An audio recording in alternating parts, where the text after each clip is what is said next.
എന്താ വേണ്ടെന്ന് വെച്ചാ വാങ്ങിച്ചു കഴിച്ചോളി. എന്താ ഇപ്പൊ ഇവിടെ ഉള്ള പഴണ്ട്? നീ എന്നാ ഒന്ന് നന്നാവുക എന്റെ കുട്ടി ശങ്കര. ഈ വിദ്വാന്റെ കാര്യമൊന്നും പറയാണ്ടിരിക്കാ ഭേദം. നിന്ന് മിഴിക്കാണ്ട് എന്റെ കുട്ടികൾക്ക് എന്താ നിനക്ക് കൊടുക്കാൻ സാധിക്കാന്ന് വെച്ചാ പറയാ. ചായ ഉണ്ടാക്കാം, പിന്നെ ഇത്തിരി സമയം തന്നാ പത്തിരിയോ ദോശയോ ഉണ്ടാക്കാം.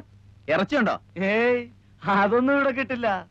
ഇറച്ചി നായർ തപസ് ഇരുന്നാ നടക്കില്ല. അപ്പൊ എന്താ നിനക്ക് സാധിക്കാന്ന് വെച്ചാ ചെയ്യ. നിന്റെ മിടുക്കെന്ന് കാണണം. അല്ല, ആ ആർക്കൊക്കെ എന്തൊക്കെ കൊടുക്കണ്ടെന്ന് പറഞ്ഞിട്ട് പോയില്ലെങ്കി ഒടുവിൽ പിന്നെ ഞാൻ പറയണ കണക്കൊക്കെ നീ അങ്ങ് വീട്ടിൽ ഒന്ന് പറഞ്ഞാ മതി. ഇപ്പൊ എനിക്ക് അതും പറഞ്ഞ് നിൽക്കാൻ നേരമില്ല. നിങ്ങളെ ഏട്ടത്തി അനിയും തമ്മിൽ എന്ത് കണക്കാ എന്റെ നായരെ? നിങ്ങക്ക് എന്താ വേണ്ടെന്ന് വെച്ചാ അവരത് തരുന്നില്ലേ? പിന്നിപ്പ എന്താ? നിങ്ങളൊരു മനുഷ്യ ആണായിട്ട് ഇവിടെ ഇരിക്കുന്നുണ്ടായിരുന്നല്ലോ. ആരൊക്കെയാ വീട്ടിൽ വരണത്, ആരൊക്കെയാ പോണത്, എന്തൊക്കെയാ നടക്കുന്നത് ഒന്നും അറിയണ്ടല്ലോ.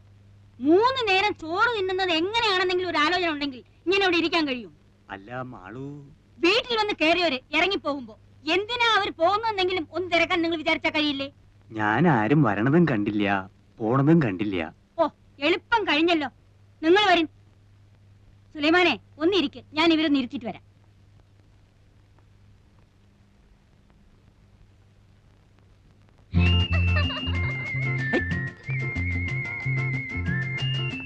രണ്ടാം വട്ടോ 18ാം പടി. ശരണയ്യപ്പാ സ്വാമിയേ.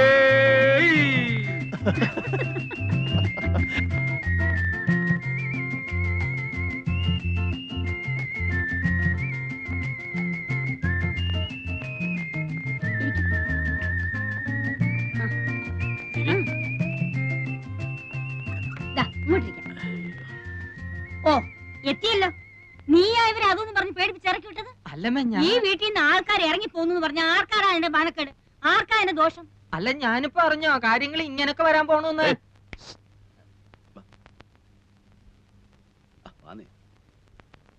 സാധനം കിട്ടുമോ? കിട്ടും. ഇവിടെ ഉണ്ടോ? ഏയ്, ഇവിടെയോ? ഇവിടെ അതൊന്നും കിട്ടില്ല. ഇത് ചാലക്കുടിയിലെ തറവാട്ട് വീടാ. അതെ, എന്റെ പേരെന്താ? CK ഭാസ്കര മേനൻ. ഭാസിന്ന് വിളിക്കും. ഭാസി, ഇവിടെ അല്ലേ പിന്നെ എവിടെ കിട്ടും? ഇവിടെ അടുത്ത് കിട്ടും. നാടനാ? ആ, ചിലപ്പോ ഫോറിനും കിട്ടിയെന്നിരിക്കും. നാടൻ എങ്ങനെയാ? തൽക്കാലം ഒരെണ്ണം വാങ്ങി നോക്കാല്ലേ? അതെ. എന്താ അത്? ഏതായാലും ഓടി പോയിട്ട് വാ. നന്നായിരിക്കണം അവരോട് പ്രത്യേകം പറയണ കേട്ടോ. ഭക്ഷണത്തിന് എന്താ വിശേഷിച്ച്? ഇപ്പോ സദ്യ ഒരുക്കാനൊന്നും നിൽക്കണ്ട. മാളും അതെ 2 കോഴി അഴിഞ്ഞ് വാങ്ങിപ്പിക്കണം. എന്നിട്ട് അവനെ നീറ്റായിട്ടൊന്ന് ഫ്രൈ ചെയ്യണം. അശ്ശോ, ഇത് വേണ്ടായിരുന്നല്ലോ. സ്റ്റൈലായിരിക്കണം.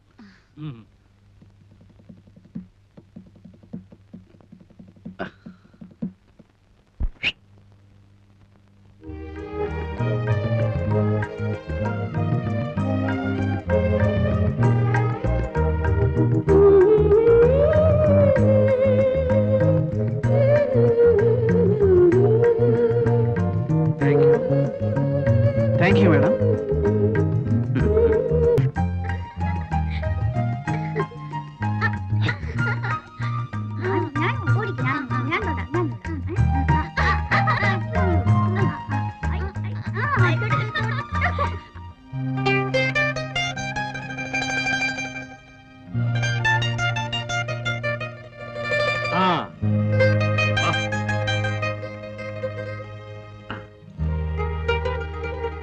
സലാമലൈക്കും. സലാമലൈക്കും.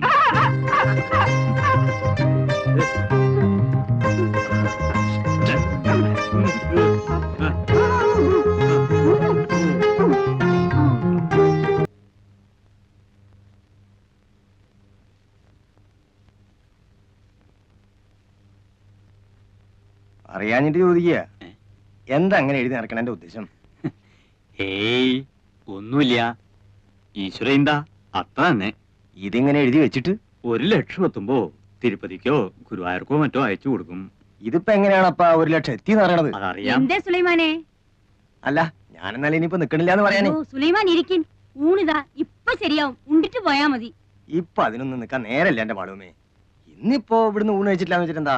ഞാൻ ഈ വീട്ടിൽ നിന്ന് എത്രയാ ഊണ് കഴിച്ചിരിക്കണം? ആയിക്കോട്ടെ, പറയൂ, എവിടെയാ കുട്ടിയുടെ വീട്? പുഴയ്ക്കക്കരെ. പുഴയ്ക്കക്കരെ? അമ്പലത്തിനടുത്ത്. വീട്ടിലിപ്പോ ആരുണ്ട്? മുത്തശ്ശി. മുത്തശ്ശി മാത്രം? നിങ്ങൾ എന്നെ എന്റെ വീട്ടിലെത്തിക്കൂ. എല്ലാം കേട്ട് കഴിഞ്ഞിട്ട് പറയാം. അത് നേര് മാത്രം പറഞ്ഞാൽ. ഞാൻ നുണ പറയില്ല. പറഞ്ഞിട്ടേ ഇല്ല? ഇല്ല, ഞാൻ നുണ പറയില്ല. വീട്ടിൽ മുത്തശ്ശി മാത്രമേ ഉള്ളൂ എന്ന് പറഞ്ഞ നേരാണോ? അതെ. അതെന്താ അങ്ങനെ? അമ്മ അച്ഛനും? അമ്മ ചെറുപ്പത്തിലേ പോയി. അച്ഛൻ വേറെ കല്യാണം കഴിച്ചു? ഇല്ല, ഞാൻ അച്ഛന്റെ ഒപ്പമായിരുന്നു. 3 മാസമുള്ള എന്റെ അച്ഛൻ മരിച്ചിട്ട്. എങ്ങനെയായിരുന്നു അച്ഛൻ മരിച്ചത്? കമ്പിന്ന് വീണിട്ട്. കമ്പിന്ന് വീണിട്ടോ? ലൈൻ കമ്പി ഇല്ലേ, ലൈൻ കമ്പി, ഇലക്ട്രിസിറ്റിന്റെ ലൈൻമാൻ ആയിരുന്നു എന്റെ അച്ഛൻ. ഒരു ദിവസം പോസ്റ്റിൽ നിന്ന് വീണു. കുറേ ദിവസം ആശുപത്രി കിടന്നു.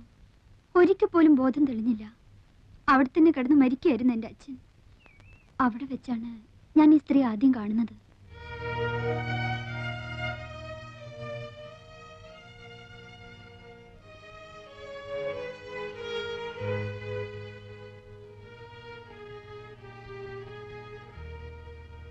ഇന്ന് എത്രയായി? ഇന്നേക്ക് 7 ആകുന്നു. ഇതേ കിടപ്പ് തന്നെയാ, ഓർമ്മ വീണിട്ടില്ല. ഇത് മാധവൻകുട്ടിയുടെ അമ്മയാ. മോളാ, ആകെ ഈ ഒന്നേ ഉള്ളൂ.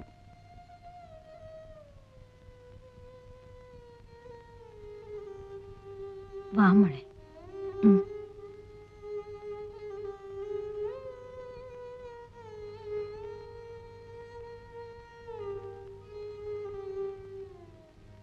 വിഷമമുണ്ട് മോളെ, വല്ലാതെ വിഷമമുണ്ട്.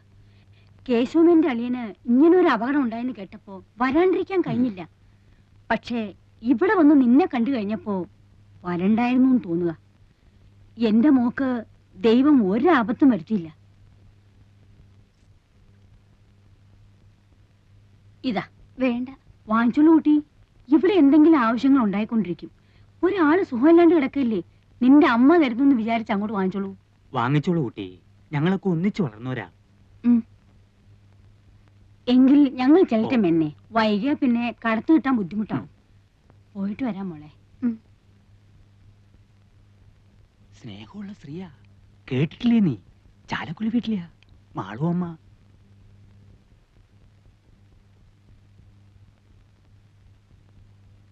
എന്റെ അച്ഛൻ മരിച്ചപ്പോൾ അവർ വീണ്ടും വന്നു.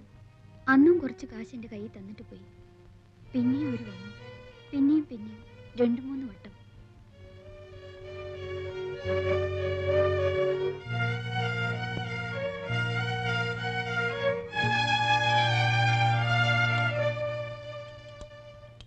അമ്മയ്ക്ക് ഇഷ്ടക്കേടൊന്നുമില്ലെങ്കിൽ അവൾ അവിടെ നിന്നോട്ടെ. ഏതായാലും ഇനിയിപ്പോ പഠിപ്പിക്കാൻ ഉദ്ദേശമില്ല.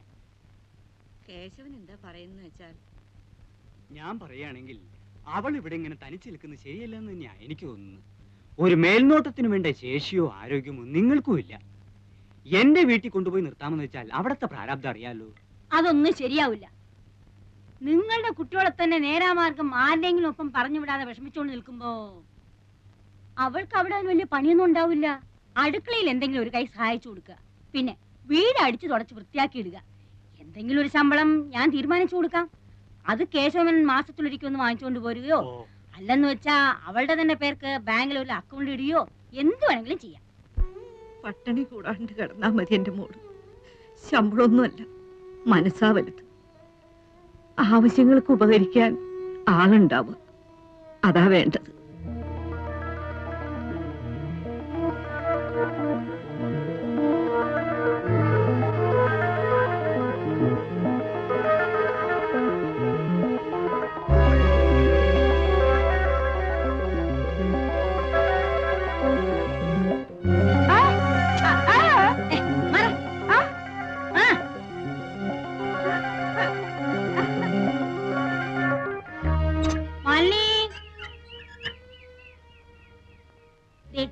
ഈ മുറി നീ എടുത്തോളൂ കേട്ടോ. എന്താ, ഇഷ്ടായോ? ഇത്ര വലിയൊരു മുറി ഇവിടെ എല്ലാം വലുപ്പമുള്ള മുറികളേ ഉള്ളൂ.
ഊണ് കഴിക്കണ്ടേ?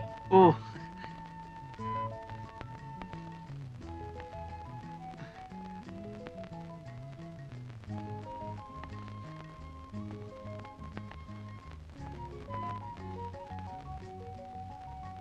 ഊണ് കഴിഞ്ഞിട്ട് ഗൗരിക്കുട്ടിക്ക് എന്നെ ഒന്ന് കാണാവോ?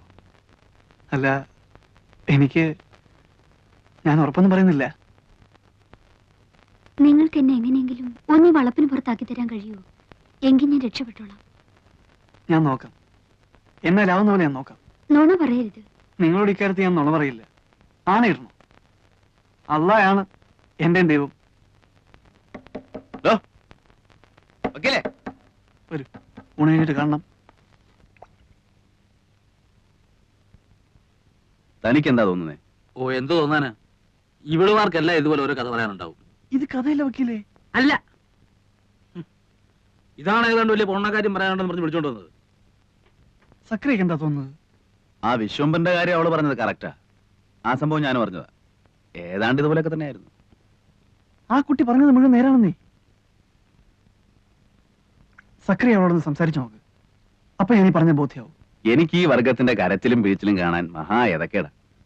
പിന്നെ അവള് പറഞ്ഞതിൽ കുറെ നേരുണ്ടെങ്കിൽ തന്നെ നമുക്കിപ്പോ എന്ത് ചെയ്യാനൊക്കും? എനിക്ക് വയ്യ തല്ലുകൊള്ളാൻ. അതും അന്യനാട്ടി വന്നു കിടന്നു. നീ നിന്റെ കാര്യം നോക്ക് ഹിലാലെ, വെറുതെ ബാക്കിയുള്ളവരെ കൂടെ പുലിവാലി പിടിപ്പിക്കാതെ.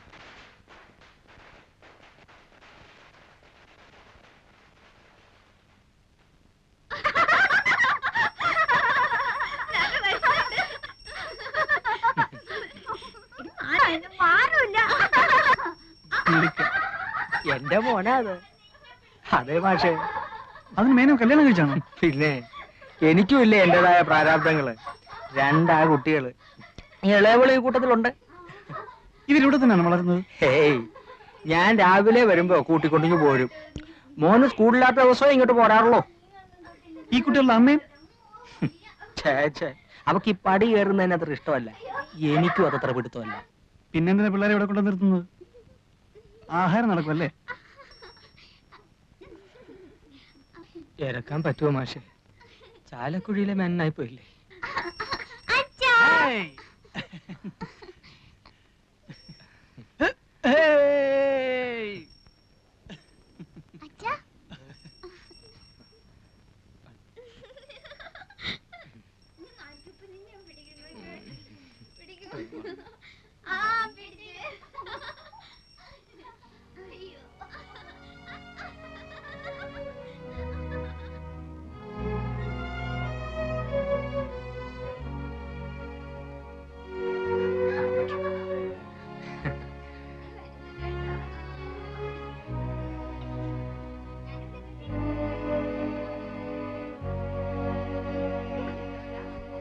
കണ്ടോ, ഈ പണ്ടാരം കാരണം കഴിഞ്ഞ ഒരാഴ്ചയായിട്ട് ഇവിടെ ഒരാൾക്കും സ്വൈര്യമില്ലാണ്ടായിരുന്നു. ഇന്നിപ്പം മര്യാദയ്ക്ക് പോയി കാണേണ്ടവരെ കണ്ടു, ആളും മെരുക്കായി. അപ്പോഴും മാസ്റ്റർ അടുത്ത് ഇത്തിരി നേരം സംസാരിച്ചിരുന്നില്ലേ? ഇവിടെ വന്നിട്ട് ഇപ്പൊ പഠിച്ചു. അതല്ലേ.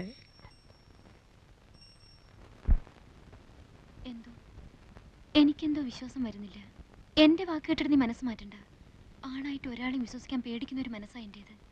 അതുകൊണ്ട് ഞാൻ പറയുന്നത് നീ അതുപടി എടുക്കണമെന്നില്ല. ആ മനുഷ്യൻ പറഞ്ഞത് കേട്ടപ്പോ എങ്ങനെയോ എനിക്ക് അയാളെ കുറച്ചൊക്കെ വിശ്വസിക്കാന്ന് തോന്നി. പക്ഷെ ഇതും പറഞ്ഞതിനെ പറ്റിക്കാൻ ഞാൻ അത്ര പൊട്ടിയൊന്നുമല്ല. ഇവിടെയുണ്ട്. എവിടെ പടക്കും? എവിടെ പടക്കത്തിന്റെ പൈസ? വൈകുന്നേരം പടക്കം കിട്ടിയാ പോരെ? വൈകുന്നേരല്ലേ വിഷു? പറ്റില്ല, പൈസ തന്നാ മതി, ഞങ്ങൾ വാങ്ങിച്ചോളാം.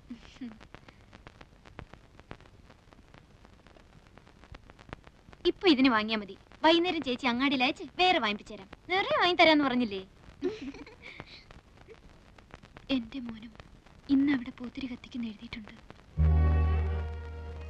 എവിടെ ദേവകീർത്തിയുടെ മോൻ? കോട്ടയത്തിനടുത്ത് ബോർഡിങ്ങില്.